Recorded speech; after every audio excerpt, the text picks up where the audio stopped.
Baik, bismillahirrahmanirrahim. Assalamualaikum warahmatullahi wabarakatuh. Mari kita lanjutkan perkuliahan kita.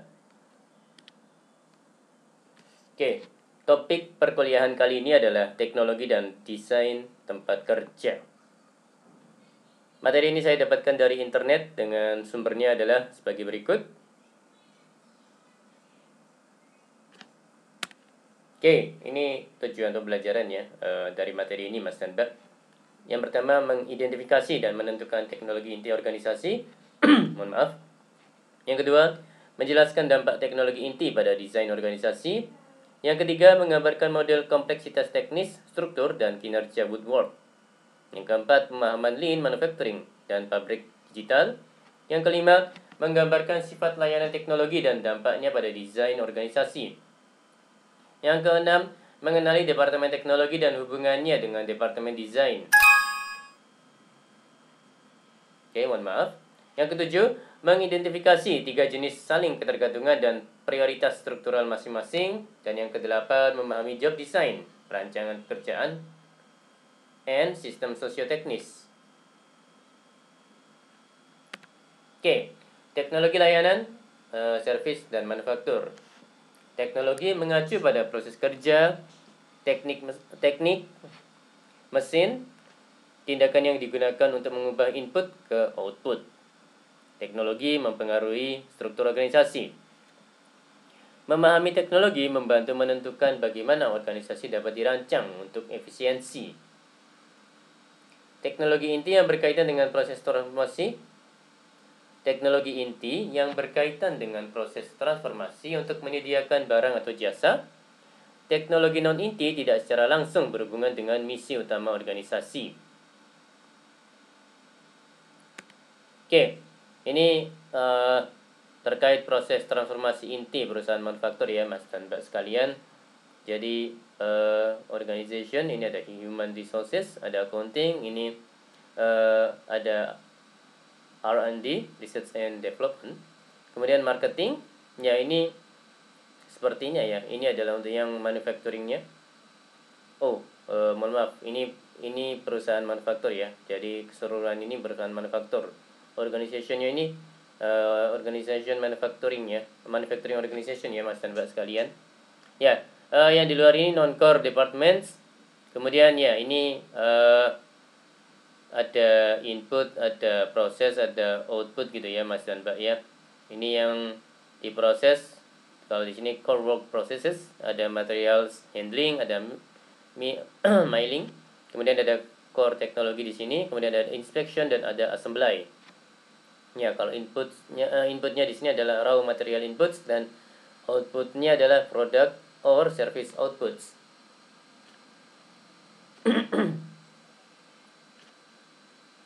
Oke, ini terkait dengan tekanan yang mempengaruhi desain organisasi. Tekanan yang mempengaruhi desain organisasi. Jadi di sebelah kanan ini optimum organization design. Kemudian yang ya ini ya tekanannya ada 2 di sini. Yang ini strategic design needs, ya environment, strategic direction. Nah, ini yang tekanan yang ada di bawah ini, dari bawah ini. Operational design needs, ya work processes. Oke, perusahaan manufaktur. Kompleksitas teknis didefinisikan sejauh bagian mekanisasi proses manufaktur. 3 kelompok dasar teknologi yang didefinisikan oleh Woodward adalah yang pertama batch kecil dan unit produksi, yang kedua batch besar dan produksi massal, dan yang ketiga proses produksi kontinu. Oke, ini ya Woodward's classification based on system of production. Jadi ini ya Mas dan Mbak, grup 1 ada small batch and unique production. Ya, ini penjelasannya ada 5 poin. Ada production of single pieces to customer orders dan sebagainya, hingga produk dan yang lainnya, hingga production of components in large batch subsequently assembled diversely. Kemudian yang grup 2 ini adalah large batch and mass production. Jadi mulai dari production of pieces in small batch, hingga continuous process production combined with the preparation of a product for sale by large batch or mass production methods. Kemudian yang ketiga, grup 3, continuous process production.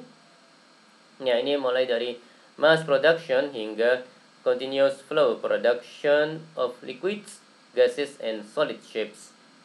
Ya, technical complexity-nya mulai dari yang atas ya, yang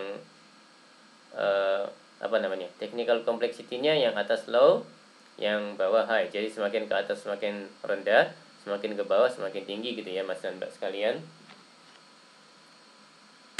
Oke, ini tabel yang menjelaskan terkait dengan hubungan antara kompleksitas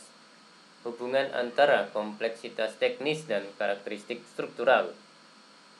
Ya, ini silakan dibaca sendiri oleh Mas dan Mbak. Oke, masuk ke pembahasan terkait dengan strategi, teknologi, dan kinerja. Strategi, struktur, dan teknologi harus diselaraskan. Perusahaan sukses memiliki struktur dan teknologi komplementer. Gagal untuk mengadopsi teknologi baru atau gagal untuk menyetel kembali strategi dapat mengakibatkan kinerja yang buruk. Oke, pabrik digital. Lantai produksi telah berevolusi. Ya, poin-poinnya computer aided design (CAD), kemudian computer aided manufacturing (CAM), kemudian manufacturing process management (MPM), kemudian integrated information network dan product life cycle management (PLM). Juga disebut computer integrated manufacturing (CIM), flexible manufacturing systems (FMS), smart factories, advanced manufacturing technology AMT, and agile manufacturing. Ya, ini teknologi manufaktur yang fleksibel versus teknologi tradisional. Ya, bagian bawah sumbu X-nya ya, ini adalah batch size mulai dari small hingga unlimited. Kemudian yang sumbu Y-nya ini adalah product flexibility mulai standardized hingga customized. Oke. Ya, untuk yang traditional choices, jadi mulai dari small batch kemudian masuk ke mass production hingga continuous process. Untuk yang new choices, mulai dari small batch kemudian berlanjut ke flexible manufacturing dan mass customization.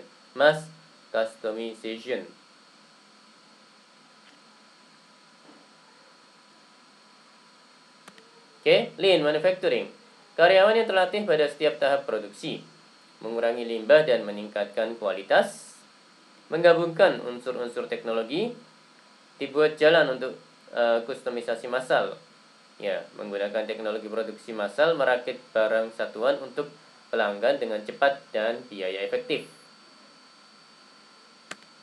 Kinerja dan implikasi struktural. Manufaktur yang fleksibel memungkinkan beragam produk bisa dilakukan pada satu jalur perakitan. Ya, computer aided craftsmanship, keahlian berbantuan komputer, kemudian lebih efisien, peningkatan produktivitas, penurunan scrap, dan kepuasan pelanggan. Oke, ini tabel yang menjelaskan terkait dengan perbandingan karakteristik organisasi ya. Ya, ini ada 3 kolom. Yang kolom pertama karakteristik, yang kolom kedua mass production, yang kolom ketiga digital factory. Ya, ini untuk yang karakteristik strukturnya ada poin-poinnya ada. Ya, karakteristik struktur. Ya, salah satu poin dari karakteristik adalah struktur dan poin-poinnya adalah span of control, hierarchical levels, ya, dan sebagainya, hingga overall gitu ya Mas dan Mbak.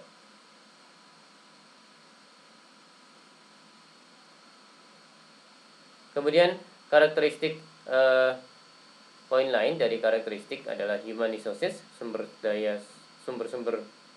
manusia. Ya, ada poin-poinnya, ada interactions, training, dan expertise. Kemudian karakteristik yang lain adalah interorganizational, ya, customer demand dan suppliers gitu ya Mas dan Mbak ya. Ya, untuk yang mass production terkait dengan point span of control adalah wide, kemudian digital factory adalah narrow dan sebagainya ya. Monggo bisa dibaca sendiri oleh Mas dan Mbak. Oke, perusahaan jasa. Tadi sebelumnya perusahaan manufaktur, ini perusahaan jasa ya, Mas dan Mbak. Teknologi jasa berbeda dari teknologi manufaktur dan memerlukan desain organisasi yang berbeda. Ya namanya juga karakternya berbeda ya Mas dan Mbak sekalian. Karakter teknologi manufaktur seperti ini, karakter perusahaan jasa seperti ini gitu ya. Jadi karakteristik dari dua perusahaan tersebut, yaitu perusahaan manufaktur dan perusahaan jasa berbeda, sehingga desain organisasinya juga berbeda ya Mas dan Mbak sekalian. Pendidikan, kesehatan, transportasi, dan perbankan semua memiliki dimensi yang unik. Layanan memiliki output tidak berwujud. Ada interaksi langsung dengan pelanggan dan karyawan. Unsur manusia penting. Kualitas layanan tidak dapat diukur secara langsung. Mohon maaf. Oke, ini organisasi teknologi jasa inti ya. Jadi bagian kiri ada service technology, bagian kanan ini ada manufacturing technology.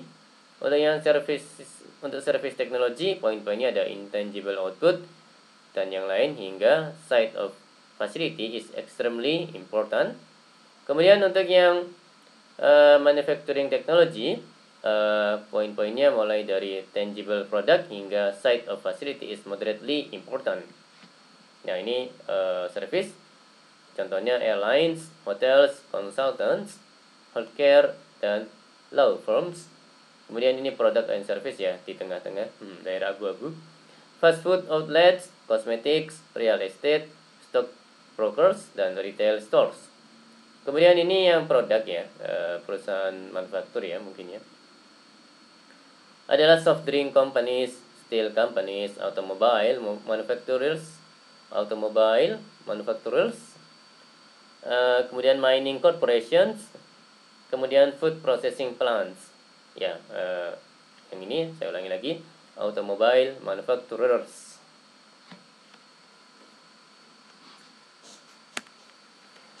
Oke, kecenderungan layanan ramping, lean ya. Poin-poinnya, harapan pelanggan meningkat, harapan membutuhkan perusahaan jasa harus menjadi kurus juga. Ya, poin-poinnya ya ini subpoinnya, ada mengurangi limbah dan ada meningkatkan layanan pelanggan. Kemudian yang berikutnya mengadopsi pendekatan perbaikan terus-menerus, continuous improvement ya Mas dan Mbak sekalian. Oke, ini karakteristik struktur organisasi jasa versus organisasi produk. Ya, struktural karakteristiknya ada 4 poinnya di sini Mas dan Mbak. Ada spread, boundary roles, ada geographical dispersion, ada decision making, ada formalization. Dan ada juga human resources, poin-poinnya ada employee skill level, ada, dan yang kedua skill emphasize. Ya, ini karakter jenis organisasi service dan organisasi produk gitu ya, kalau saya tidak salah. Jadi untuk yang separate boundary roles service view, untuk yang product many gitu ya Mas dan Mbak ya. Untuk yang skill emphasize service ini interpersonal, kalau yang produk itu adalah technical, seperti itu ya Mas dan Mbak. Jadi ini terkait dengan struktur organisasinya, dari organisasi jasa dan organisasi produk. Oke, merancang organisasi jasa. Organisasi jasa tidak selalu besar, lokasi sering kecil, dekat dengan pelanggan. Organisasi jasa memerlukan karyawan inti teknis dekat dengan pelanggan. Layanan pelanggan berinteraksi secara langsung dengan karyawan teknis. Keterampilan teknis karyawan harus tinggi. Kemudian karyawan membutuhkan pengetahuan, kesadaran, dan keterampilan interpersonal. Dan pengambilan keputusan seringkali desentralisasi. Jadi tidak terpusat ya, Mas dan Mbak ya. Oke, teknologi departemen non-inti. Setiap departemen di organisasi yang memiliki proses produksi, ya, variasi ragam, frekuensi kejadian tak terduga dan novel, ya, baru. Kemudian mampu dianalisis, kemampuan untuk menerapkan prosedur standar. Ya, ini dimensi rutin versus non-rutin, teknologi rekayasa, dan teknologi kerajinan. Seperti itu ya, Mas dan Mbak. Oke, kerangka kerja untuk teknologi departemen. Ya, ini gambar yang menjelaskan hal tersebut. Untuk yang sumbu X ada variety, sumbu Y ini ada analyzability. Jadi masing-masing ada dua aspek, ada low, ada high ya, Mas dan Mbak ya. Nah, ini terkait dengan departmental technologies. Ya, jadi contohnya yang bagian ini berarti variety-nya rendah, low. Analyzability-nya juga low, rendah. Nah, jadi apa? Ini mungkin contohnya ya, craft gitu. Performing arts, trades, fine goods, manufacturing gitu ya, Mas dan Mbak sekalian. Oke, yang lainnya silakan dibaca sendiri. Perancangan departemen secara keseluruhan, desain organik atau mekanistik. Karakteristik desain bervariasi tergantung pada unit kerja. Ya, ada formalisasi, ada desentralisasi, ada tingkat keterampilan karyawan, ada rentang kendali dan komunikasi dan koordinasi. Oke, ini hubungan antara teknologi departemen dan karakteristik struktural manajemen. Jadi ada 4 bagian, ada organic design, kemudian ada mostly mechanistic design, kemudian mechanistic design, dan mostly organic design gitu ya. Ini contohnya untuk yang organic design ini non-routine. Ya, poin-poinnya ada low formalization, ada low centralization, ada training plus experience, kemudian moderate to narrow span. Kemudian ada yang kelima, horizontal communications, meetings. Ya, ini yang kotak bawahnya adalah key, kunci. Jadi ada 5 poin. Formalization, centralization, staff qualifications, span of control, dan communication and coordination. Oke. Ya, pembahasan terkait dengan alur kerja saling ketergantungan antara departemen. Ya, poin-poinnya, sejauh mana departemen bergantung satu sama lain untuk sumber daya atau bahan. Kemudian, saling ketergantungan rendah berarti bahwa departemen dapat melakukan pekerjaan mereka secara independen. Saling ketergantungannya tinggi berarti departemen bergantung satu sama lain. Ya, ini saling ketergantungan dan implikasi manajemen. Jadi ada 4 kolom ya, Mas dan Mbak ya. Ada kolom form of interdependence, kemudian demands on horizontal communication, decision making, kemudian type of coordination required, kemudian priority for locating units close together. Jadi ini fault ya, contohnya bank gitu ya, ini clients gitu ya, ini tellernya ya, Mas dan Mbak mungkin.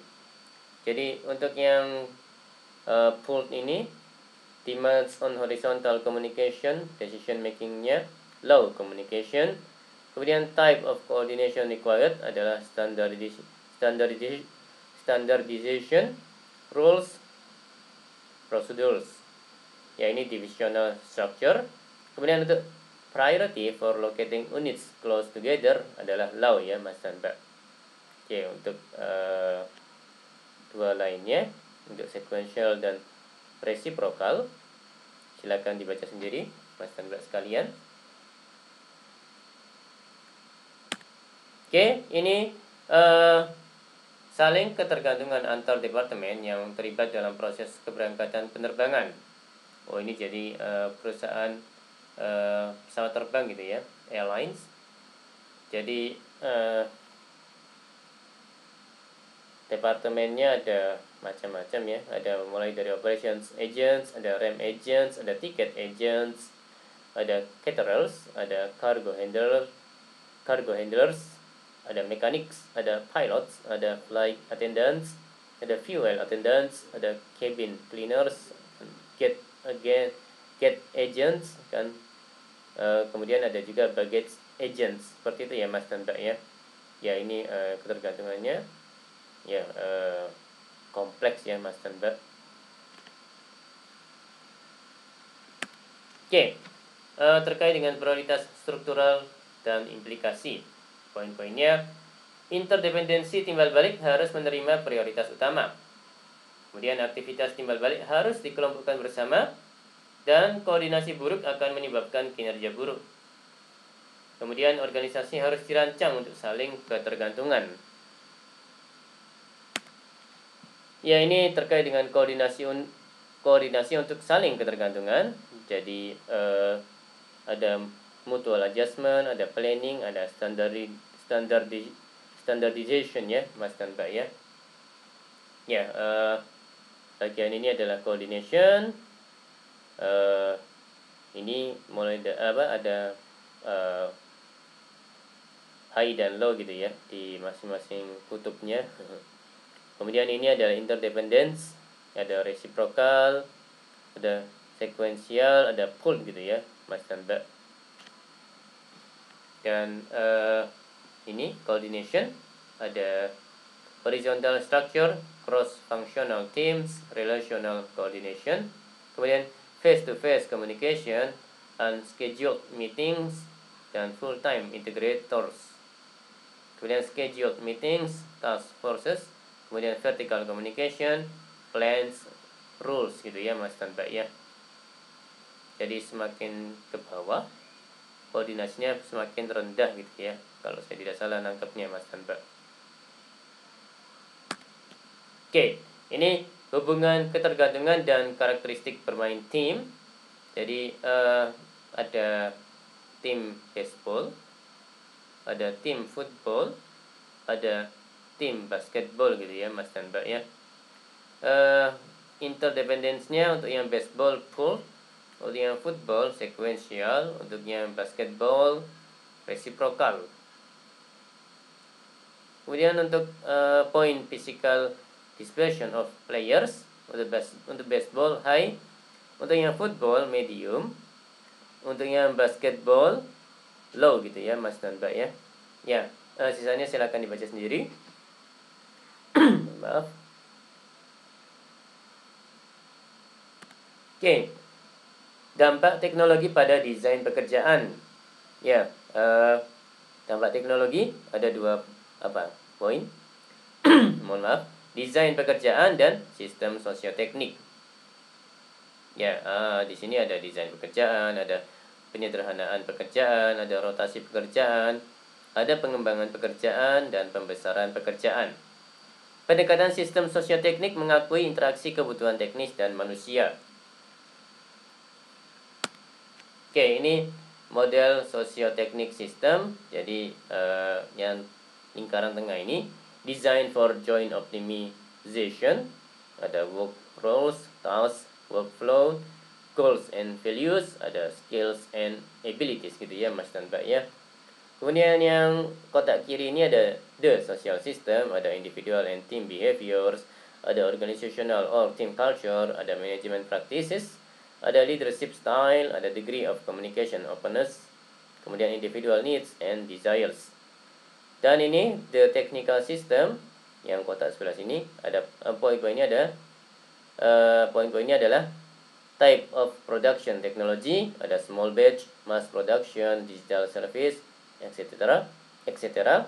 Kemudian ada level of interdependence, ada pooled, ada sequential, ada reciprocal.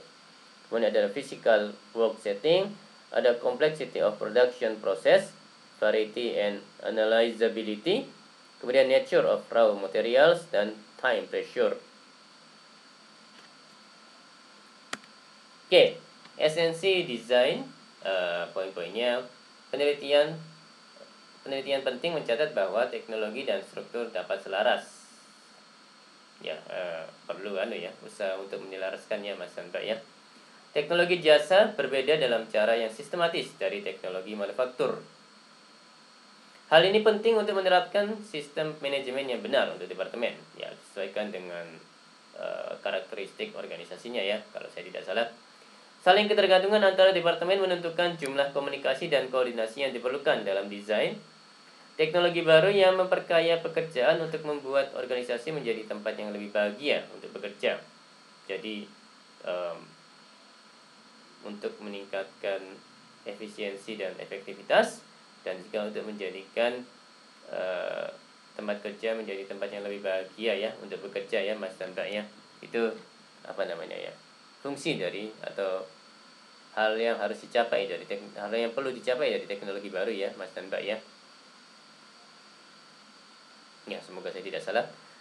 Teori sistem sosioteknik upaya untuk merancang sistem yang memenuhi aspek teknis dan manusia. Mungkin adalah ya. Jadi, teori sistem sosioteknik adalah upaya untuk merancang sistem yang memenuhi aspek teknis dan manusia. Oke, ini silakan dibaca sendiri, Mas dan Mbak sekalian.